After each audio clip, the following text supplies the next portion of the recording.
Sigi, Honorable MLA, Sri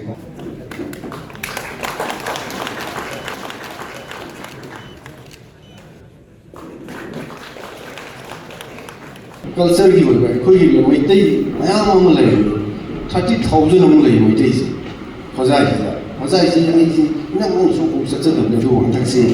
फजाई से तो मतलब नहीं कोई मिट्टी चलना लोग चल कांगलों से आम पाम से वो कोई ना अदुम कोई ना मरी लेना वो वजाजिंग कोई Manipur art college dance college से वजाजिंग दिल्ली में आर्ट कॉलेज से वजाजिंग लेकिन सिंह पूरा चला था में कोई ना नुमित्रा गानी था मुख अरे नुमित्रा ने तोंगान में सिंह कोई ना मकोई को अदुदा कोई कल्चर कोई बात तोंगान बा मथांग कोई अदुम कोई तो ट्रेनिंग की तो मैं आमा कोई तो मैं इधर सिंह खासितंग नुमित्रा ने खत्ता वो कोई मैं इधर से क्या की मत थोड़े है ये को फंक्शन एक्सपर्ट वही है आई नगरान हां सो को फंगे ना कोई मणिपुर कनते मपाल में लेबा कोई मैतै लेबा जाति सिंगाव से बिसो कोई कल्चर की बस को तोंगान बा मतेंग पांग कोई डिपार्टमेंट ना सर्विस से आर्टिस्ट की तेंबाव रो अमो बजाय दे लेगरा त्रिपुरा दे लेगरा मदु कोई मोई मत तो मतेंग पांग को डिपार्टमेंट थोम लाव हां दे से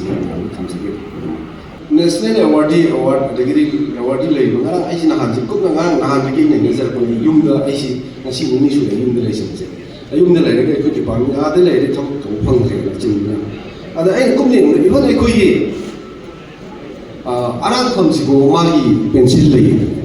maram cha tha ma da ma si pa 200 2500 ne every tha ko ni ma pha ko si si koi na mi chani pan ge ya khai state si khangat ke do sa hantak ti koi na masing su khare hen ani aduna aina sum yen jam matam koi gi mai kai chom de lei si ke ya ai koi record si check do ni mo ka ya yo do ado aina se hai je na koi mai ki ro lo la wa hai si ba na bi si na si ri chu koi manam sa ba de soi de mo ki ai mo koi khan ko to si ke mo do ai sa gi haba ma sa ha bi si de sen du yaw de ni kai no mai dai koi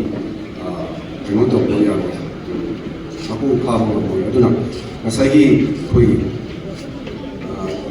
honorable MLA su haram ba koi sen to ni phigam se adu ketan ong da ba koi lam se adu ju ji su ni ba onai su su sen tham yaw de ni to am le su to ko aduna ai mamang su koi lai ba to pa CSO organization se koi department da department ni ba tongan ba koi sigumba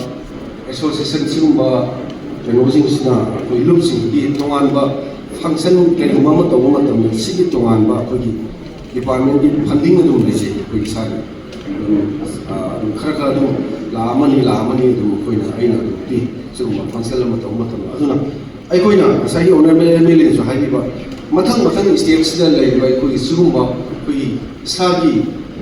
नाट की जाति कोई सिख धर्म की मतलब मथंग सतर को मतलब कोई डिपार्टमेंट की सॉरी अंगम बद मतें पास गया तो मफम मतलब चाल को से खादी हो अदुना रिपोर्ट में याव दि हेंगा मेंगी रिपोर्ट लगे तो ना मतलब आई पांगनी प्लस हेते याद ने अदु मसी में फल तौरे हयेंग मफम मतलब तो मतलब जो मदु माइना थाबी बोय मदु माइ सोय के मतें पांग होने से